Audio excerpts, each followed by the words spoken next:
Psychology of Criminal Conduct, Chapter 9, the Risk-Need-Responsivity Model of Assessment and Treatment. The General Personality Cognitive Learning, Social Learning, GPCSL, Perspective of Criminal Behavior, presented in Chapter 3 has various practical implications as seen in that chapter.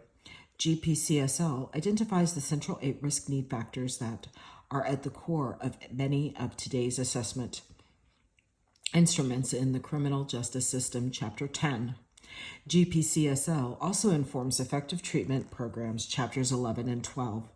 GPCSL does this through the Risk-Need-Responsivity RNR model, which has become a major paradigm for assessment and treatment across many criminal justice jurisdictions throughout the world. Excuse me. In this chapter, the full RNR model is presented with the supporting evidence in the following chapters. By the late 1980s, it was becoming clear that treatment could be effective in reducing recidivism, but it was unclear why some rehabilitation programs were more effective than others. When reviewing the rehabilitation literature, D.A. Andrews, myself, and Robert Hogue, 1990, observed certain patterns associated with the more effective treatment programs. Together, we formulated 3 general principles for purposes of effective classification and correctional treatment.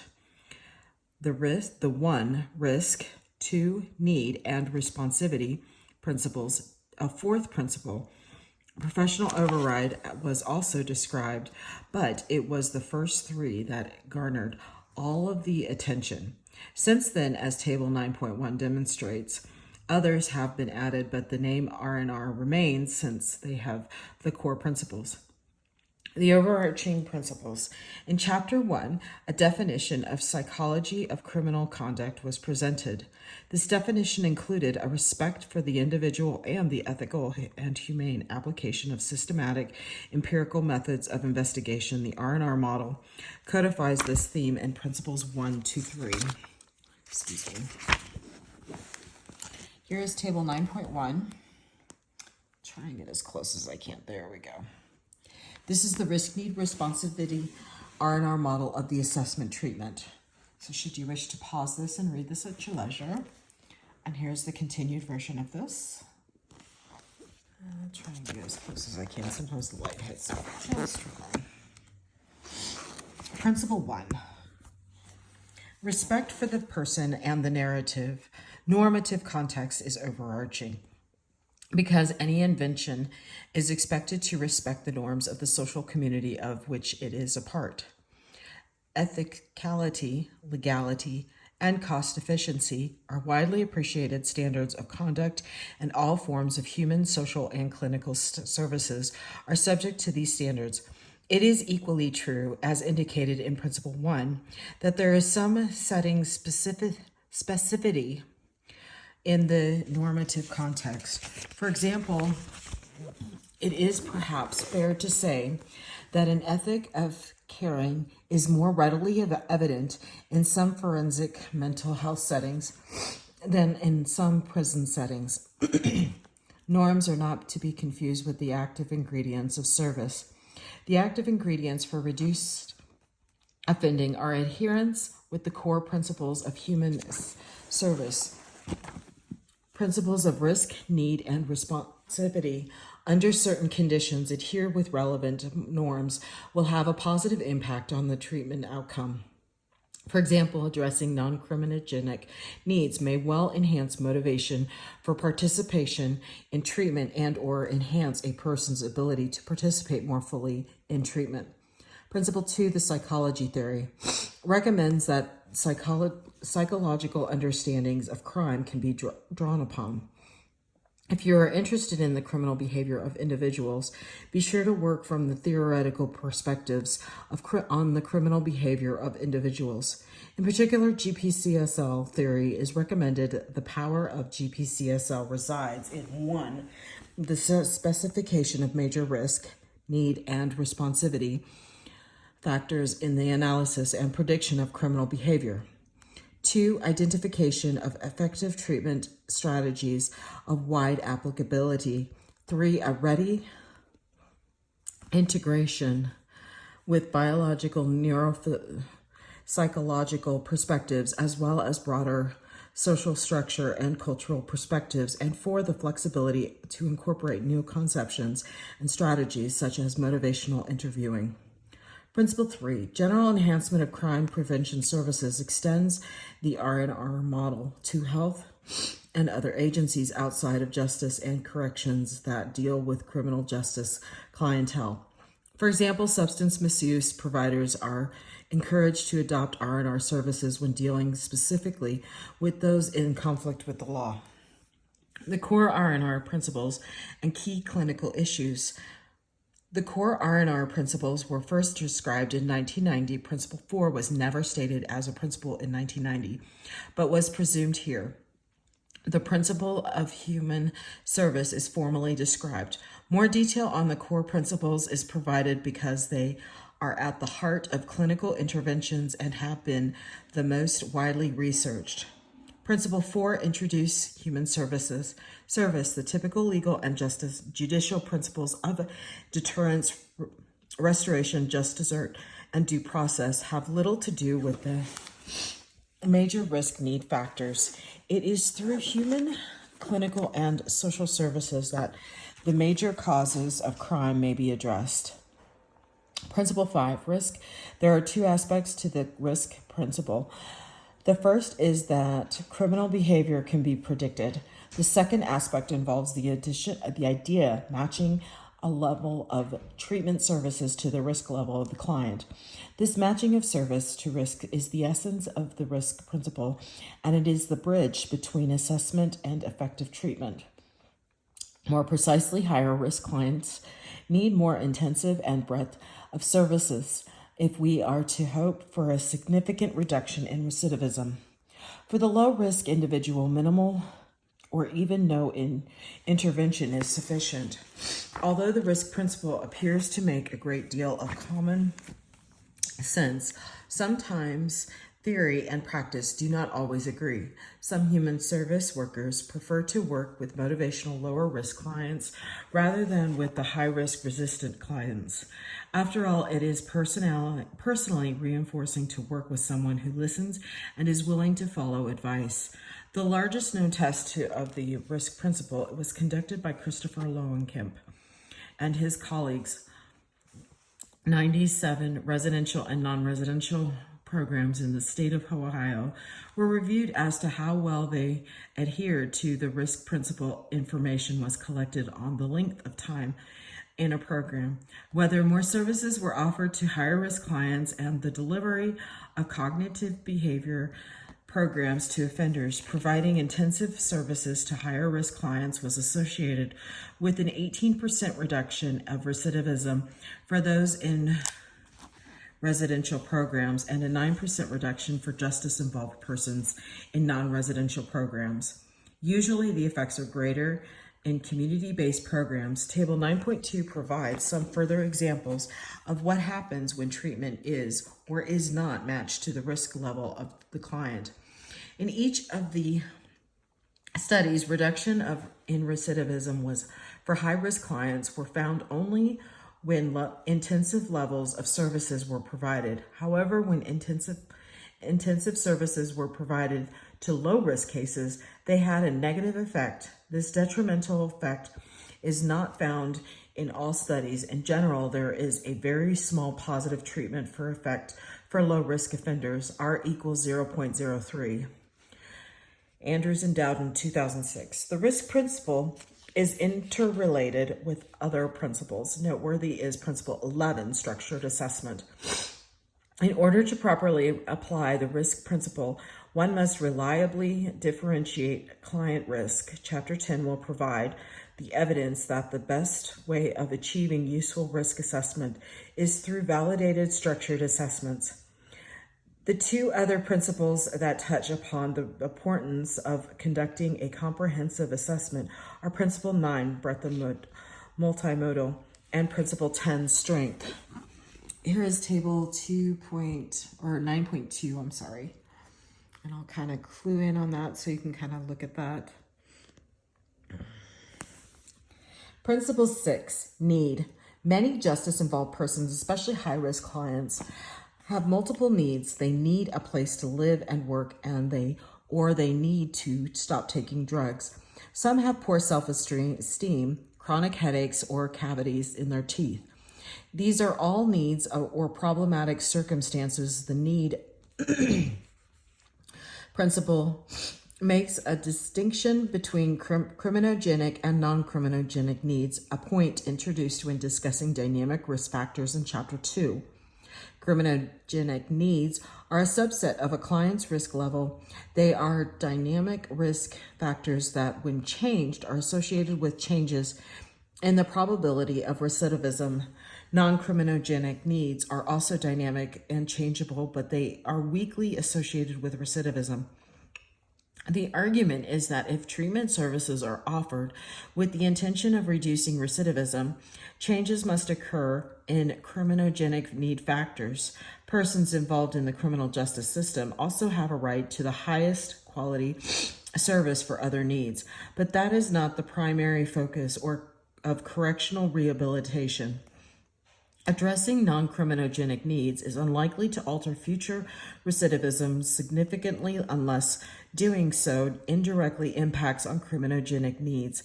Typically, non-criminogenic needs may be targeted for motivational purposes or on humanitarian grounds. The reader will note that criminogenic needs are actually represented by 7 of the central 8 risk need factors outlined in Chapter 3. The major criminogenic needs and some non-criminogenic needs are described in Table 9.3 as an illustration of the link between criminogenic needs and criminal behavior. We select the criminogenic need for pro-criminal attitudes, criminogenic theories, example, control theory, differential association, assign a major role to pro-criminal attitudes, and assessments of pro-criminal attitudes are predictive of criminal behavior. Recall Chapter 6. There are also evidence for the dynamic validity of pro-criminal attitudes. Increases in pro-criminal attitudes are associated with increased recidivism, and recidivism decreases when the individual holds fewer pro-criminal beliefs and attitudes. I'll go ahead and zoom in on this so that you may read this at your leisure. And I'm trying not to get the glare from the right above. Sorry about that. I hope you can read that. There we go. In contrast, traditional clinical treatments targets such as anxiety and emotional empathy fail to demonstrate dynamic predictive validity. Continued research and development into the assessment of criminogenic needs will have an enormous impact on the rehabilitation of justice-involved clients and the development of our conceptual understanding of criminal behavior. Principle 7. In general responsivity, the responsivity principle refers to delivering treatment programs in a style and mode that is consistent with the ability and learning style of the client. The general responsivity principle is quite straightforward. Those in conflict with the law are human beings, and the most powerful influence strategies available are cognitive behavioral and cognitive social learning strategies. It matters little whether the problem is antisocial behavior, depression, smoking, overeating, or poor study habits. Cognitive behavioral treatments are often more effective than other forms of intervention. These powerful influence strategies, including modeling, reinforcement, role-playing, skill building, cognitive restructuring, and practicing new low-risk alternative behaviors repeatedly in a variety of high-risk situations. Principle 8, specific responsivity. Generally speaking, specific responsivity calls for the matching of services at the individual level. In PCC, individual differences are highly valued, and in the ideal world, each individual would have tailored intervention to suit that person.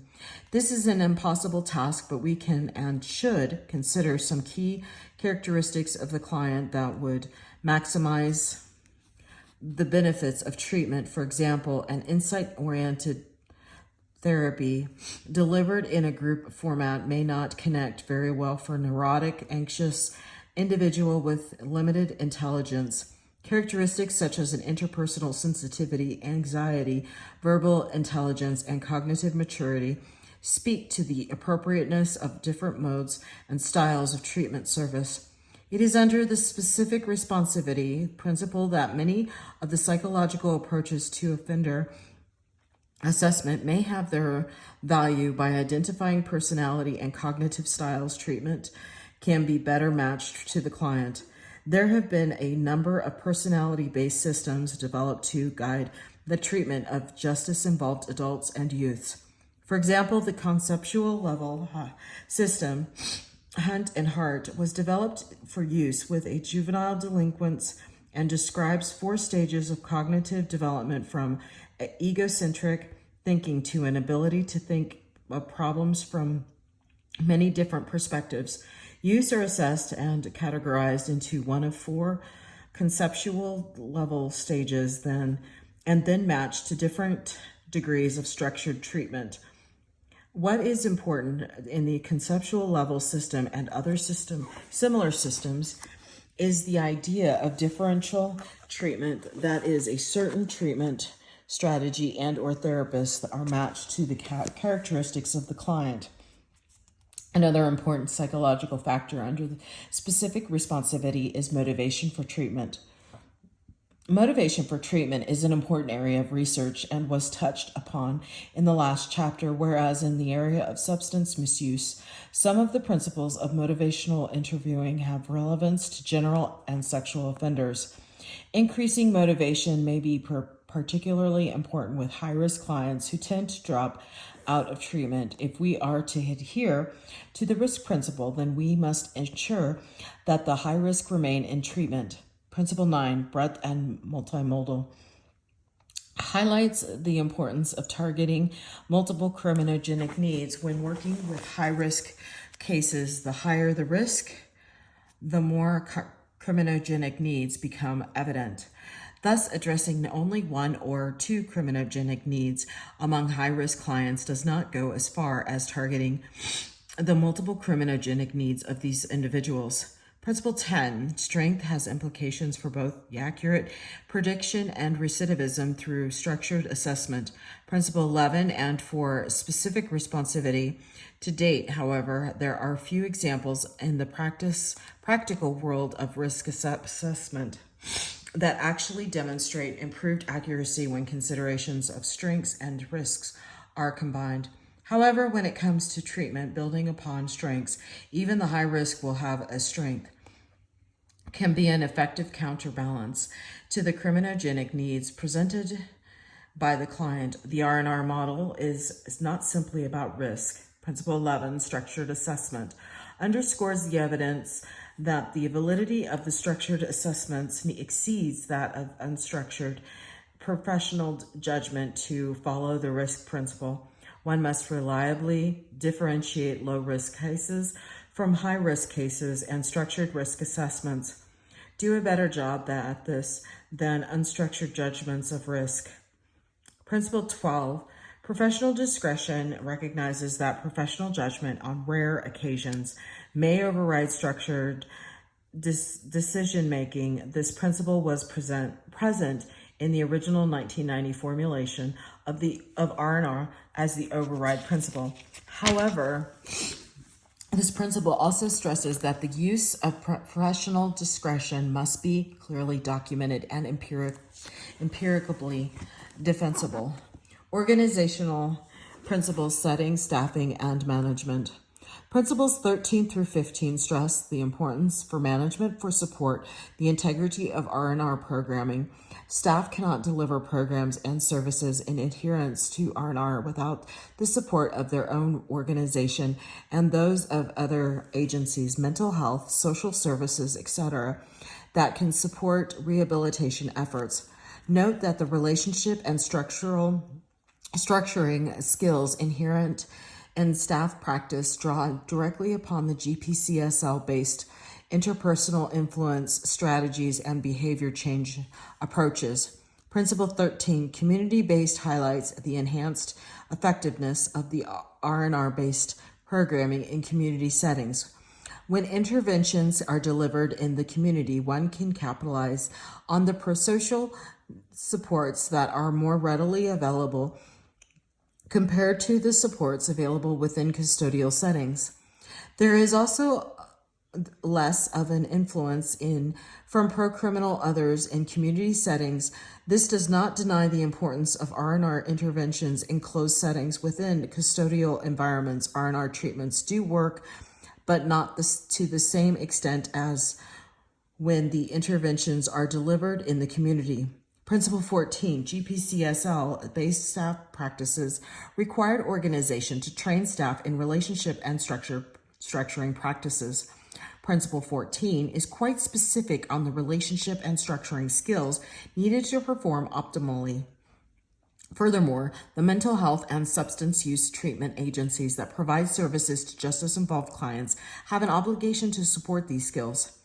Principle 15, management, puts in real-world practice. Principle 14, attending to the details of implementing R&R practice is the responsibility of policymakers, senior managers, and frontline supervisors. Management must also monitor the implementation, sometimes with the help of researchers, and be prepared to make adjustments to the organization when needed. Summary. The GPCSL approach to building a predictive understanding of criminal conduct has made considerable progress. In order to move into the realm of demonstrated causal significance, PCC needs an approach that is linked with the general psychology of human behavior that has demonstrated functional value. Criminal behavior reflects not just particular motivations or particular constraints, but also the density of signaled rewards and costs.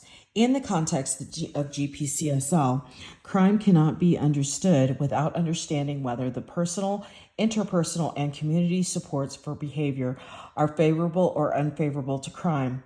When the contingencies of human action are ignored, actions based on official punishment, fundamental human needs, and positive goals can be criminogenic. It is not sufficient to highlight personal well-being or to highlight the accumulation of rewards and satisfactions. It must be made explicit that the contingency should be supportive of non-criminal alternative routes to rewards. That is what adherence with the principles of R&R is designed to support. Worth remembering, the applied face of the GPCSL's perspective is the R&R model. There are two general applications of the R&R model. The first is the area of assessment, and the second area is treatment. 2, there are a number of principles that are core to effective treatment programs. First of all, providing direct human service is preferable to punishment when the goal of recidivism and reduction. Human service should follow the risk principle, match treatment intensity to risk level. The need principle targets the 7 dynamic risk-need factors in the central 8, and the general responsivity principle use cognitive behavioral intervention techniques. Other core clinical principles are specific responsivity, breadth, strength, structured assessment, and professional discretion. Following the core clinical principles is enhanced when there is quality organizational support for these principles. The organizational principle community-based states that providing treatment in the community is preferable over custodial settings. Although this is not to say that treatment in prisons does not work, the remaining 2 organizational principles speak to the importance of the GPCSL-based staff skills along the relationship and structuring dimensions and management support for R&R practice. Recommended readings, and this will be the end of chapter 9. I am going to go back because there was a little bit of a glare so that you can get this chart a little better without so much light. Let me see if I can tilt that up for you so you can pause that and read that. There we go. That's a lot better. And then this is continued.